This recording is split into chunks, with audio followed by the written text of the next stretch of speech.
কর্ণ এবং অর্জুনের লড়াইয়ের মধ্যে কে বেশি বড় বীর ছিল? এর উত্তর এক কথাই দিয়ে দিতে চাইব। নিশ্চিতভাবে কর্ণ অনেক বেশি বড় যোদ্ধা ছিল অর্জুনের থেকে।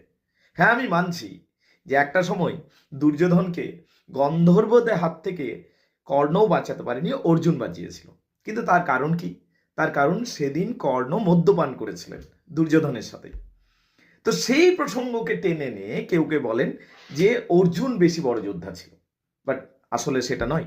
আবার অনেকে এটাও বলেন যে কর্ণ অর্জুনের যুদ্ধে অর্জুন জিতেছে, মানে অর্জুন কর্ণকে বধ করেছিল, তাই কর্ণ শ্রেষ্ঠ যোদ্ধা নয়, বরং অর্জুন শ্রেষ্ঠ যোদ্ধা, যেহেতু অর্জুন কর্ণকে বধ করলো শেষ পর্যন্ত।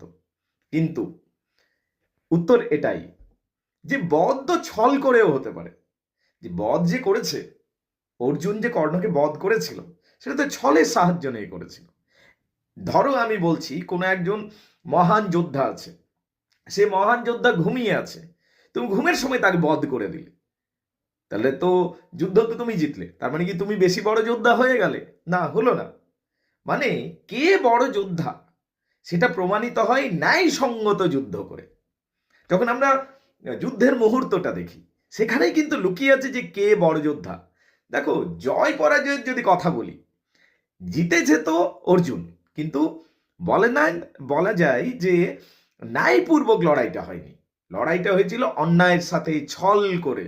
ঠিক আছে, তাহলে কর্ণ এবং অর্জুনের লড়াই, যখন লড়াইটা সামনাসামনি দাঁড়িয়ে কিরকম হয়ে আছে, একদিকে আছে অর্জুন, অর্জুনের দিকে লর্ড কৃষ্ণ দাঁড়িয়ে আছেন, যিনি অর্জুনকে বাঁচাবেন। এমনকি অর্জুনের পতাকাতে বজরংবলী রয়েছেন, যিনি অর্জুনকে প্রোটেক্ট করছেন, অর্জুনের রথকে। মানে একদিকে দুটো দেবতা এবং পাশে অর্জুন, অন্যদিকে কর্ণ একা। এমনকি কর্ণের যে সারথি মারা গেছে সেদিন, শৈলকে সারথি রেখেছেন। শৈল কে ব্যক্তি? মানে এমন একজন ব্যক্তি যে কর্ণকে পছন্দ করে না। মানে তুমি এমন একজন ব্যক্তিকে ড্রাইভার রেখেছো, যে ড্রাইভার নিজেও চাইছে যে আমার পিছনে যে যোদ্ধাটা যে মরে যাক এইরকম চাইছে।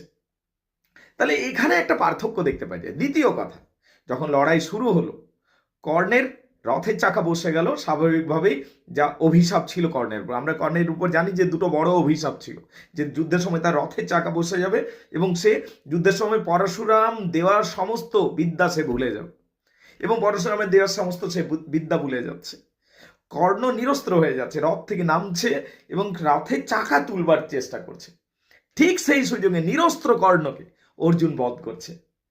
অর্জুনও বলছে যে এই সময় বধ করলে আমি কাপুরুষে পরিণত হব। তাহলেই বোঝা যায় কে